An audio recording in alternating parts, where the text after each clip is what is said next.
चलिए आज हम लोग सीखते हैं कि अगर हमारे पास में दो वेक्टर हैं, हमको दिया हुआ है वेक्टर ए और दिया हुआ है वेक्टर बी, तो इनका वेक्टर प्रोडक्ट कैसे निकालेंगे। अब लेट अस सपोज कि जो हमारा वेक्टर ये है, ये दिया हुआ है x1i प्लस y1j और प्लस z1k के फॉर्मेट में दिया हुआ है, एंड हमारा जो वेक्टर बी है वो दिया हुआ है x2i प्लस y2j और प्लस में क्या दिया हुआ है z2k।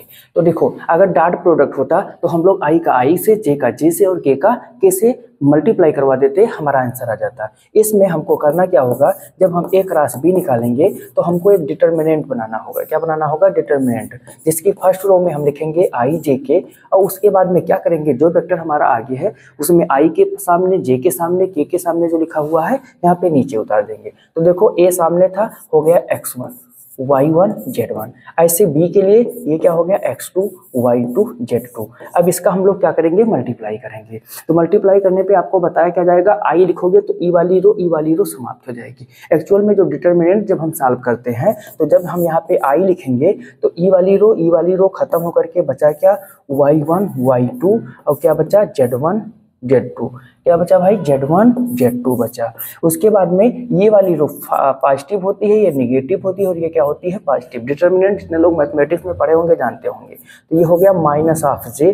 उसके बाद में ई वाली रो फिनिश, क्या बचा, x1 x2 और इधर क्या बचा भाई, z1 z2 बचा, फिर आगे आपका पॉजिटिव क्या हुआ, k के बाद में ई वाली रो फिनिश हो गई, क्या बचा भाई, बचा x1 x2 y1 y2 बचा।